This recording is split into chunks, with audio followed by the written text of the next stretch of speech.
베드로전서 1장 6절로 12절 말씀을 가지고 믿음으로 영혼 구원을 이루자라는 제목으로 말씀을 나누고자 합니다. 따라합시다. 믿음으로 영혼 구원을 이루자.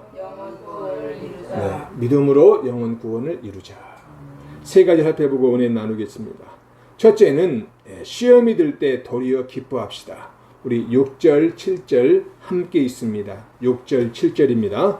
그러므로 너희가 이제 여러 가지 시험으로 말미암아 잠깐 근심하게 되지 않을 수 없으나 오히려 크게 기뻐하는도다.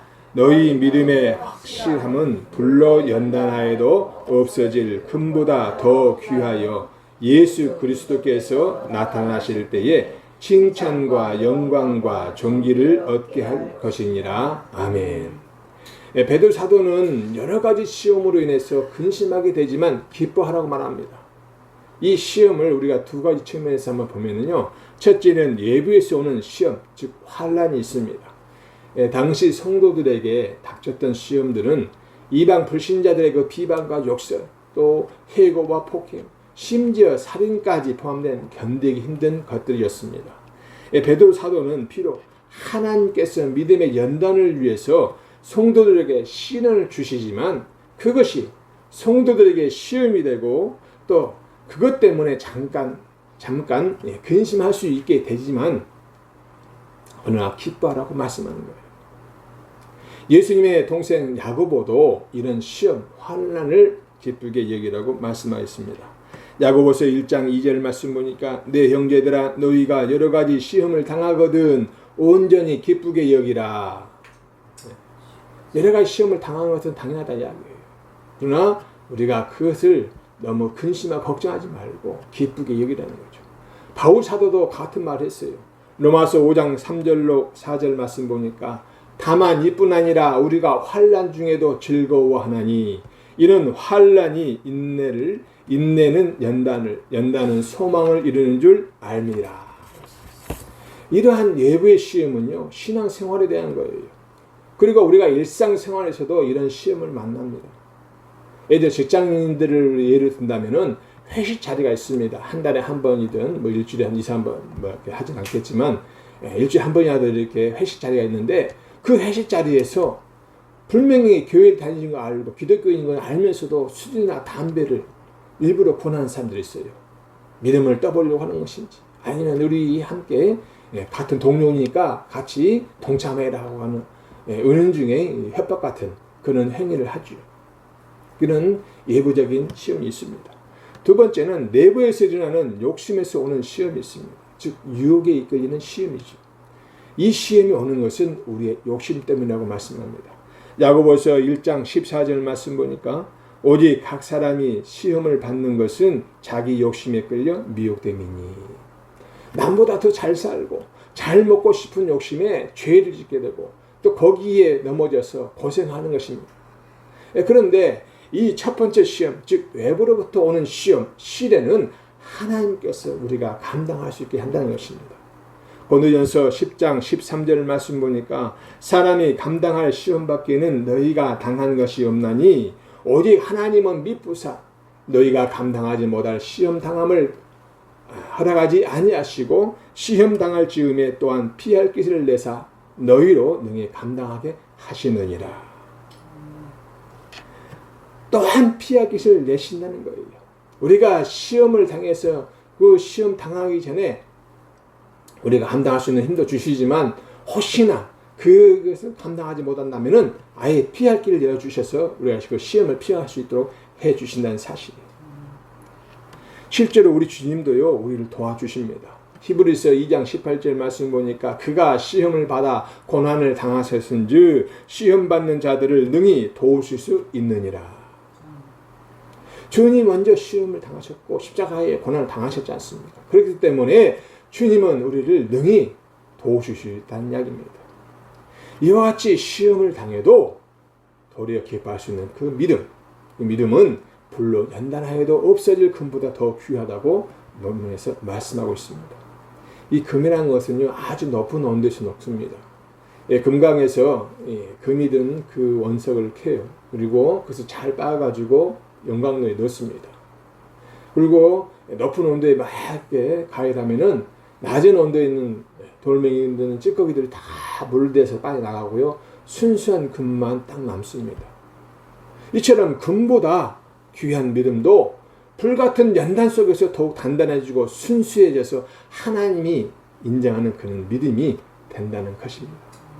잠언 17장 3절 말씀 보니까 도관이는 은을, 풀무는 금을, 연단하거니와 여호와는 마음을 연단하시느니라.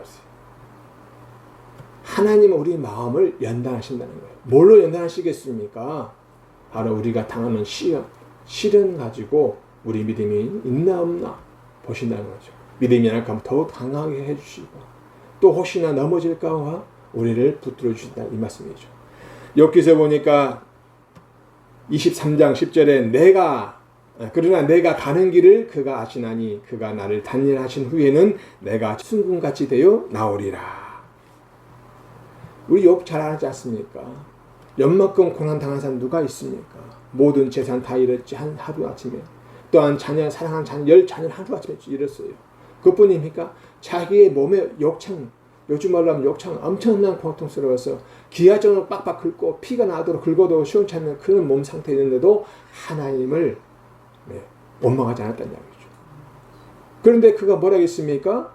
그가 나를 단련하신 후에는 내가 순금같이 되어 나오리라. 이렇게 고백하지 않습니다. 마찬가지로 하나님께서는요, 성도들의 믿음의 진리를 가리기 위해서 그들을 불같은 시련의 풀무에 집어넣을 때가 있습니다. 생명도 없고 또 언젠가는 사라지고 말 그는 황금도 순금으로 나오기 위해서 불로 연단을 받아야 한다면 하나님의 자녀된 성도들은 순금이 되어 나오기 위해서 불같은 시련을 받는 것은 당연하지 않겠습니까? 이러한 시련은요, 믿음의 진정성을 입증해주는 참으로 귀한 시련인 것입니다. 그리고 이러한 시련을 통해서 우리가 통과해서 깨끗하고 순수한 믿음으로 단련된 성도들은 장차 예수 그리스도의 재림 때에 칭찬과 존귀와 영광을 받는다는 사실을 믿으시길 바랍니다. 그래서 베드로 사도는 이러한 하나님의 시험의 목적을 언급하면서 성도들에게 모든 시험을 이겨나갈 것을 독려하고 있습니다. 사랑하는 새 예루살렘 교회 성도 여러분, 이 세상에 살면서 시험 당하지 않는 사람이 얼마나 되겠습니까?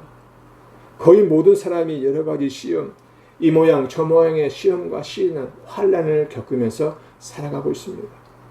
더러는 그 시험을 이기지 못해서 자살이라는 수단을 통해서 회피할 때는 있지만 더러는 시험을 감당하면서 힘들게 살아가기도 합니다. 우리 새해산교회 성도들은 이런 시험을 당할 때, 만날 때 근심하지 않고 하나님을 믿는 믿음으로 기쁨의 삶을 사시기를 주님의 이름으로 축복합니다. 두 번째는 믿음은 영혼 구원의 초석입니다. 우리 다 같이 8절 9절 말씀 보겠습니다. 8절 9절 함께 있습니다.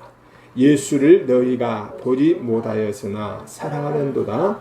이제도 보지 못하나 믿고 말할 수 없는 영광스러운 즐거움으로 기뻐하니 믿음의 결국 곧 영혼의 구원을 받음이라. 아멘. 본 서신의 수신자들은요, 소아시아에 거주하던 사람들입니다. 그러니까 사도 바울과 달리 팔레스타인 지역에 살았던 사람들이 아니에요. 그러므로 팔레스타인 지역에 땅에 살았던 예수 그리스도를 직접 만나보지 못한 사람들이에요. 또 예수님이 죽으신 뒤이기 때문에 그들은 예수님이 어떻게 생긴지도 알지도 못하고 또 그분과 대화를 나눈 적도 없는, 한 번도 그런 일이 없는 그런 사람들이에요. 그런데 그들이 주님을 보지 못했는데도 사랑하고 보지 못했는데도 믿는다고 이렇게 말씀하고 있습니다. 예수님께서는 요한복음 20장 29절에서 보고 나서야 믿는 그 도마에게 보지 않고 믿는 자들이 복되도다 이렇게 말씀하셨어요. 이 말씀에 비춰본다면 이 본 편지, 베드로 사도의 편지를 받아보는 이 성도 그리스도인들이 바로 주님을 보지 못하면서도 믿고 사랑하는 복된 사람이 아닌가 싶습니다. 사도 바울도요, 바로 그와 같은 사람들에게 하나님의 은혜가 머물기를 축복한 적이 있습니다. 에베소서 6장 24절 말씀 보니까 우리 주 예수 그리스도를 변함없이 사랑하는 모든 자에게 은혜가 있을지어다. 본 서신의 수신자들은 불같은 시련 속에서 잠깐 근심했지만 하나님의 보호하심을 믿고 산 소망과 하늘에 간직된 그 기업을 생각하면서 크게 기뻐하는 삶을 살았던 것처럼, 역시 비록 이전에 만난 적도 없고 현재는 보지 못한 주님이지만 바로 그분이 나의 구주인 것을 믿고 그분을 통해서 기뻐했다는 사실입니다. 그들은 그들이 믿는 그 그리스도 그분 자체로 기뻐하는 자들이었어요. 그런데 이 성도들의 기쁨을 현재적인 것이 아닌 미래적으로 이렇게 생각하는 견해가 있긴 하는데, 이는 예수 그리스도께서 이제 영광스럽게 재림하실 때에 그날 크게 기뻐할 것이라고 이렇게 보는 견해인데, 그것보다는 오히려 고난 중에서도 그리스도 한 분으로도 능히 기뻐할 수 있는 우리 성도들의 역사적인 기쁨을 간과한 것이다 이렇게 생각합니다. 진정한 그리스도인들의 기쁨은요, 언제든지 현재적이에요. 언제든지 시간에 관계없이 주님을 기뻐할 수 있습니다. 즉 성도들은 말로 형용할 수 없는 그 즐거움과 영화로움으로 가득 차 있는 가운데서 나오는 기쁨으로 즐거워하는 존재들이라는 이야기입니다. 수신자들은 바로 그러한 기쁨으로 즐거워하고 있다고 베드로 사도는 말하고 있어요. 이는 곧 그들이 영혼의 구원을 받았다는 표지입니다. 다시 말하면 성도들은 구속의 주님이신 예수 그리스도를 통한 믿음으로써 이미 구원의 반열에 이르렀지만, 그 구원의 완성은 예수 그리스도의 재림 때에 미래에 이루어집니다. 현재는 그 최종적인 구원을 완성해 나아가는 그런 과정이에요. 그러므로 하나님을 믿는 이 사람들, 우리 믿음의 사람들은 현재의 시험 중에서도 기뻐하면서 믿음을 잃지 않는다면 그 결과로서 반드시 구원을 얻게 될 뿐 아니라 현재에서도 그 구원의 기쁨을 맛보게 될 줄 믿습니다. 따라서 시험을 당할 때 두려워하지 말고 오히려 내 믿음을 굳게 견고케 하는 시간으로 생각하시길 바랍니다. 이 견고한 믿음이 영혼 구원을 이루기 때문입니다. 여기서 영혼 구원이라는 것은요, 육체를 배제한 영만의 구원을 말하는 것이 아니에요. 전 인격적인 구원으로서 영과 육이 연합된 참 존재적인 구원입니다. 곧 육체의 죽음을 초월해서 영육 간의 생명 없는 것을 의미하는 것이에요. 사랑하는 새 엘삼교회 성도 여러분, 히브리서 10장 38절 말씀 보니까 나의 의인은 믿음으로 말미암아 살리라. 또한 뒤로 물러가면 내 마음이 그를 기뻐하지 아니하리라 하셨느니라 하셨습니다. 하나님이 인정한 그 의인, 바로 저와 여러분들을 하나님은 믿음으로 살리라고 하셨는데, 우리가 혹시나 믿음에서 뒤로 처지면, 지쳐지면, 어떤 위험 속에서 우리가 믿음을 잃어버리고 실망하고 우리가 뒤로 돌아본다면 하나님은 기뻐하지 않는다는 이야기입니다. 그럼 우리는 어떠한 환경에서도 하나님 아버지를 믿는 믿음, 구주 예수 그리스도를 믿는 믿음을 굳게 가지시길 바랍니다. 성령님의 도우심이 충만하길 주님의 이름으로 축복합니다. 세 번째는 예수님의 고난과 죽으심 그리고 부활의 복음은 우리를 위한 것입니다. 우리 10절로 12절 함께 천천히 봉독합니다. 10절로 12절입니다. 이 구원에 대하여는 너희에게 임할 은혜를 예언하던 선자들이 연구하고 부지런히 살펴서 자기 속에 계신 그리스도의 영이 그 받으실 고난과 후에 받으실 영광을 미리 증언하여 누구를 또는 어떠한 때를 지시하시는지 상고하니라.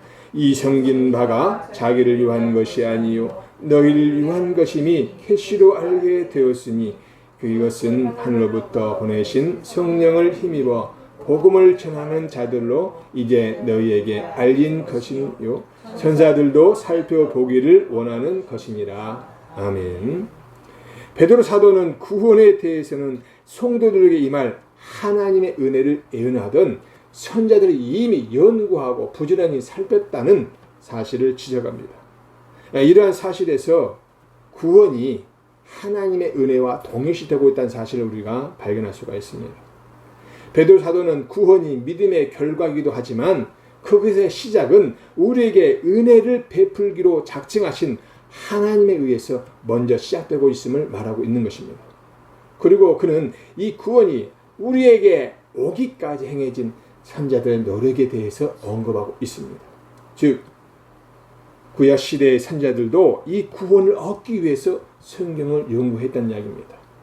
이사야서 7장 14절에 예수님의 동정녀 탄생 예언이라든지 또 미가서 5장 2절에 베들레헴에서의 탄생 예언 말입니다. 베들레헴 에브라다야 너는 유다 족속 중에 작을지라도 이스라엘을 다스릴 자가 내게로 나올 것이라. 그의 근본은 상고의 영혼에 있느니라. 그리고 십자가의 고난과 죽음을 예언한 이사야서 53장이라든지 시편 22편 등등 수많은 구약 성경에서 선자들이 예수 그리스도의 오심을 예언했습니다. 이와 같이 구약 시대의 선자들이 말씀을 상고하여 그리스도의 영이 증거하신 메시아의 그 받으실 고난과 영광을 예언했던 것처럼 신약 시대에는 복음을 전하는 자들이 성령을 힘입어서 메시아의 고난과 영광을 주요 내용으로 하늘 복음을 그리스도인들에게 전했다는 사실입니다. 이 그리스도의 영이 그리스도가 신약에 와서 활동하기 전부터 이미 계셨으며 그의 영이 구약 선자들을 통하여 그리스도의 고난을 예언하는 등의 활동을 했음을 우리에게 보여주고 있습니다.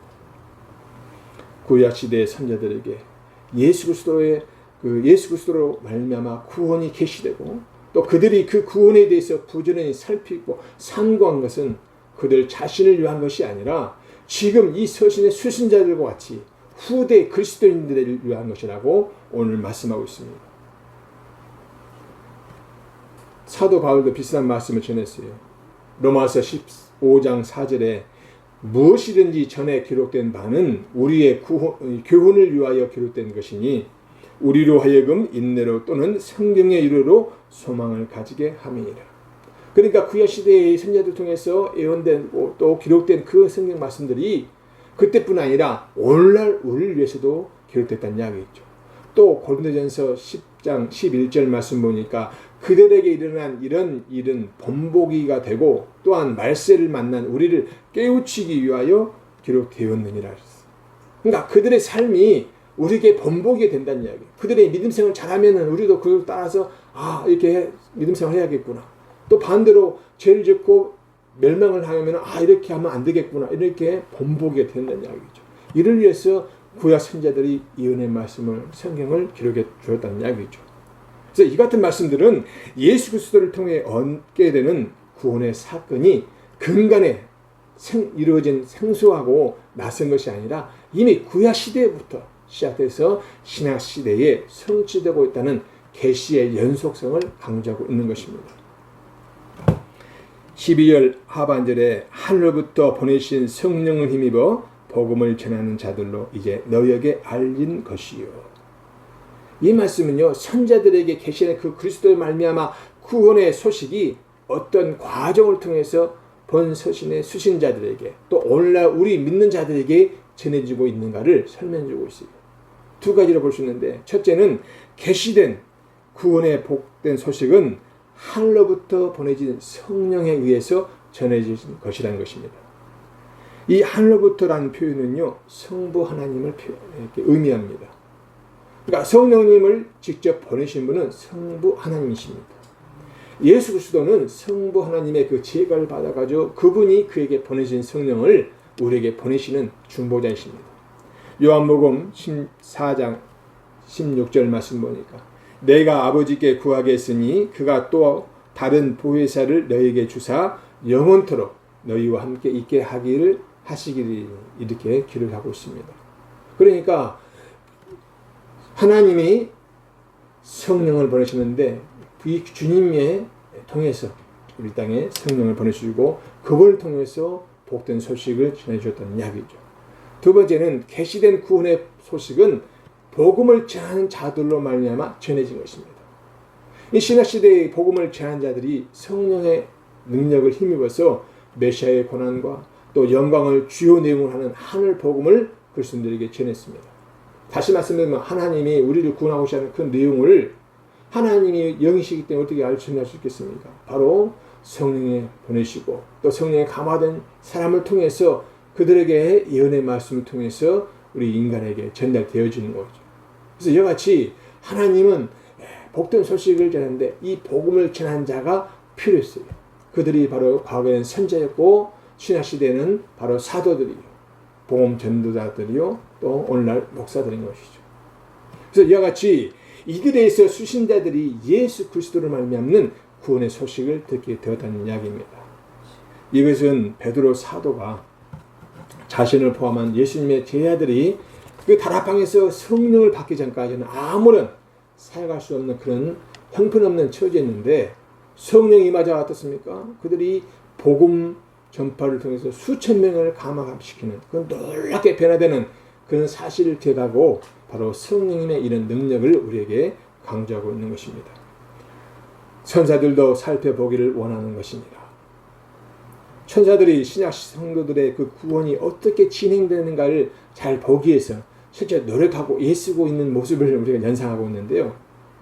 이는 구원의 신비가, 즉 하나님이 우리 성도들 구원하고 하시는 그 계획과 또 구체적으로 우리가 그렇게 하시는 역사 속에서의 그 모든 것이 신비롭기 때문에 하나님을 수종하는 그런 천사들조차도 알기 힘든 오묘한 것이라고 이렇게 말씀하고 있는 거예요.